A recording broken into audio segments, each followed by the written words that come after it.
Minnesota selects Brandon Winokur, an outfielder from Edison High School, Boston.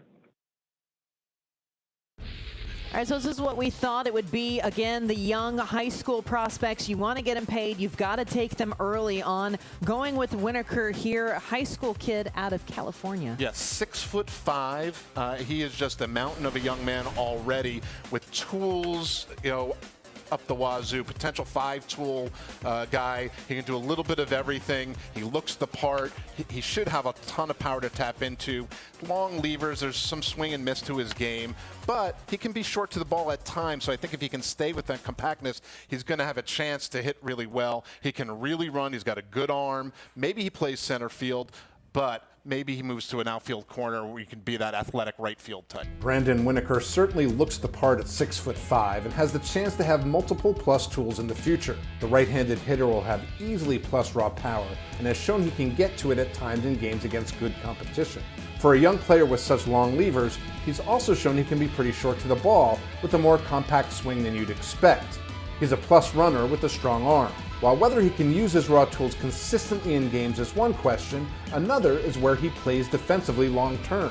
The UCLA recruit plays a lot of shortstop for his high school team, but most see a better fit in an outfield corner, where his power and speed could profile very well. Minnesota selects Tanner Hall, a right-handed pitcher from the University of Southern Mississippi, Boston. Well, the Southern Miss Golden Eagles never seem to miss the playoffs, and for Tanner Hall, a big part of that, a 2.48 ERA this season, Jim. Yeah, super regional team the last 2 years, actually knocked LSU out of the playoffs 2 years ago. He's got some of the best control and one of the best changeups in college baseball. Neither was quite as sharp. I think he was a little sharper last year, but he's still tied for second in Division I with 12 wins this year. That changeup, scouts will put some double plus grades on it at times. It sweeps, it sinks in the low 80s, and being able to have that changeup helps his other stuff play up. The fastball's 88 to 90 most of the time and tops out at 95, but hitters struggle with it because he has that good changeup they have to think about, and he commands his arsenal so well. Despite averaging slightly less than 90 miles an hour with his fastball, Tanner Hall ranked third in NCAA Division I in strikeout to walk ratio and fourth in strikeouts in 2022. His best assets are his changeup and his command. Some scouts hang double plus grades on his changeup, which sweeps and sinks in the low 80s and rarely gets barreled.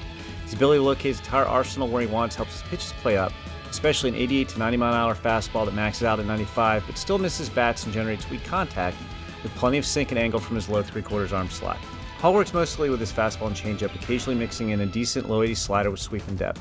He's not very physical, yet his efficient delivery and ability to repeat it allow him to work deep into games. He doesn't have a classic starter's look or package, but he continues to exceed expectations and has a high floor as a multi-inning reliever with a legitimate outpitch. Minnesota selects Dylan Questad, a right-handed pitcher from Waterford High School, Boston. Twins trying to target a prep arm here, committed to Arkansas. They really want those workhorse starters, but he might not be a Razorback, Jim. No, again, if you're getting drafted, I think the team feels like they have a pretty good idea they're going to sign you. And it's interesting, you don't usually see high school pitchers signable in the 5th round. I think he was thought to be fairly signable. He's the first Wisconsin high school pitcher taken the top 5 rounds since 2006. Fastball's his meal ticket, 92, 94, up to 97. Last summer, dropped a little this spring. He's got a slider, he's got a curveball, he's got a changeup, good depth on the breaking pitches. He's 6'1", 200. Might be more of a reliever body when you look at that. He's not as projectable as some other high school guys, but it's a quality arm. Dylan Questad turned in a series of strong performances on the showcase circuit last summer, including 3 perfect innings while sitting in the mid-90s with his fastball at the area code games in August. His stuff wasn't as consistently sharp during his Wisconsin high school senior season, though he did earn a Gatorade State Player of the Year award. Questad leans heavily on his fastball, which sat at 92, 94 miles an hour and peaked at 97 last summer before dropping a tick or two this spring, albeit still with plenty of run and downhill playing coming out of his high arm slot. He gets good depth on his upper 70s curveball and low 80s slider, but he's still learning to land them for strikes. He can impart some nasty late fade on his low 80s changeup and struggles to control it as well. Questad is a strong and athletic pitcher, but he may be physically maxed out at 6 feet and 200 pounds. His arm works well, but to succeed as a starter at higher levels, he'll need to improve the quality of his secondary offerings and his ability to locate them where he wants. He has had more of a reliever look in 2023, which could land him in college as part of Arkansas's top-rated recruiting class. Minnesota selects Jay Harry, a shortstop from Penn State, Boston. For Jay Harry, he loves the rhythm of what he does when he steps into the plate. Just a 9% strikeout rate this spring. He's very contact oriented. Yeah, it's almost Jacob Wilson territory, the first rounder from yesterday, who struck out even less. But yeah, he makes a ton of contact, and he walks a decent amount, but it's really about making a lot of contact. He's a hard-nosed player.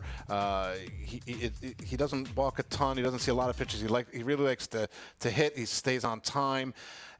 I don't know how much impact there's going to be when all is said and done, but having guys come into a program, especially as a guy who's a little bit younger, to have that kind of ability to find the barrel is always a good thing for a college player. Minnesota selects Nolan Santos, a right-handed pitcher from Bethune-Cookman University, Boston. Nolan Santos in with a 3.51 ERA, 138 strikeouts through 97 1/3 innings pitched. You've heard us talk about this before, just trying to figure out, you talk about how many pitchers exist between the high school and collegiate level who are draft eligible. There are so many scouts all over the country that have been scouring to find that next arm that they ultimately want to develop and take to the next level. And for them, it comes down to Nolan Santos, as we'll try to get you some more in-depth perspective on Santos and a couple of these other guys to be drafted here as of late. This is where things start to get intriguing. I can rarely stump the two of you. This is good. You'll stump us plenty. I'm going to go back to Santos real quick. As a low 90s fastball, he can spin a good curveball, spend some time in the draft league. While none of Ross Dunn's individual offerings jump off the page, he has a very strong three-pitch mix and knows what to do with it. His fastball sat in the 90 to 93 mile per hour range with Team USA last summer and averaged just over 92 miles per hour at Florida State in 2022. It's a sneaky fastball that hitters don't see thanks to some deception in his delivery. His low 80s slider missed bats at a 62% rate, according to Synergy, and he used his mid-80s changeup very effectively as well. The one thing that could hold Dunn back in terms of his draft stock is his command.